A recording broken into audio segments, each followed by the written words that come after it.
ចែករំលែកជាមួយបងដែរតាក់ទងទៅនឹងខួរក្បាលដោយសារវិធីសាស្ត្ររបស់ Shishida ដែលយើងយកពីជប៉ុនមកហ្នឹងយើងបដោតទៅលើការអភិវឌ្ឍខួរក្បាលទាំងសងខាងរបស់ក្មេងចាដែលជាមូលដ្ឋានគ្រឹះនៃភាពឆ្លាតវៃនិង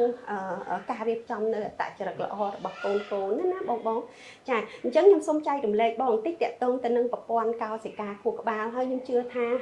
បងគឺសុទ្ធតែជាអ្នករៀនសូត្រនិងស្វែងយល់ប្រព័ន្ធកោសិកានៅក្នុងខួរក្បាលរបស់មនុស្សយើងម្នាក់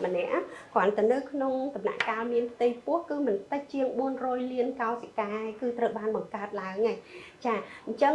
ហើយតម្រាំដល់យើងធំគឺមិនតិចជាង100 billion នេះមានន័យថាមិនក្រោម100កោតទេដែលត្រូវបានបង្កើតប៉ុន្តែប្រព័ន្ធកោសិកាដែលយើងឲ្យឈ្មោះថាអ្នកវិទ្យាសាស្ត្រដែលគាត់ឲ្យឈ្មោះថាជា neuron មានន័យថាប្រព័ន្ធកោសិកាប្រសាទប្រសាទទាំងអស់ហ្នឹងអត់ត្រូវបានមានន័យថាដើម្បីឲ្យប្រព័ន្ធកោសិកាទាំងអស់ហ្នឹងបានធ្វើការលុះត្រាតែមានន័យធ្វើការឬក៏តភ្ជាប់គ្នាបានណាចាព្រោះអីតំណភ្ជាប់ហ្នឹងកាលណាភ្ជាប់គ្នាកាន់តែច្រើនគឺមានន័យថាភាពឆ្លាតវៃនិងភាពជោគជ័យរបស់មនុស្សយើងម្នាក់ៗហ្នឹងនឹងកើតមានច្រើនតាមដែលអាចធ្វើទៅបានប៉ុន្តែប្រព័ន្ធកោសិកាហ្នឹងអត់អាចតភ្ជាប់បានទេបើសិនជាក្មេងឬក៏អត់មានសកម្មភាពដែលយើងហៅថាភាសាអង់គ្លេសយើងហៅថា stimulate សកម្មភាពភ្ញូចដើម្បីឲ្យប្រព័ន្ធ connection ហ្នឹងប្រព័ន្ធតំណភ្ជាប់ហ្នឹងទៅភ្ជាប់ចាអញ្ចឹងតួនាទីរបស់យើងជាឪពុកម្ដាយដែលអាចជួយកូនមួយទៀតឲ្យគាត់មានភាពឆ្លាតវៃនោះគឺធ្វើម៉េចមានសកម្មភាពជាច្រើនដែលជាវិធីសាស្ត្រឬក៏សកម្មភាពដែលត្រឹមត្រូវដែលជួយទៅដល់ប្រព័ន្ធកោសិកាសរសៃប្រសាទហ្នឹងដើម្បីឲ្យ connect ដើម្បីបណ្ដុះភាពឆ្លាតវៃនិងរួមទាំងអត្តចរិតល្អមានន័យថាទាំង IQ ទាំង EQ ឲ្យកូនហ្នឹង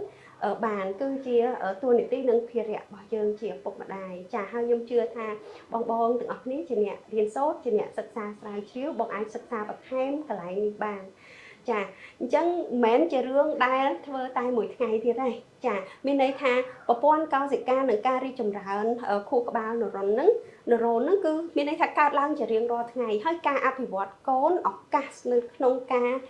យើងហៅថាឱកាសនៅក្នុងការដែលឲ្យនរ៉ុនហ្នឹង connect គ្នាចាប្រព័ន្ធសរសៃប្រសាទហ្នឹងតភ្ជាប់គ្នាដើម្បីឲ្យមានភាពឆ្លាតវៃហ្នឹងសម្រាប់កាន់តែក្មេងគឺកាន់តែលឿនកាន់តែរហ័សហើយមួយទៀតគឺអភិវឌ្ឍមានន័យថា develop ឱកាសហ្នឹងគឺឱកាសនៅក្នុងការនេះហ្នឹងគឺជារៀងរាល់នាទីវិនាទីចាបងអាច search អាចស្រាវជ្រាវបន្ថែមបានមានន័យថាឱកាសតែគ្រាន់តែយើងនិយាយជាមួយកូនផ្ដល់សារវិជ្ជមានទៅឲ្យកូនអានសៀវភៅឲ្យកូនផ្សេងហ្នឹង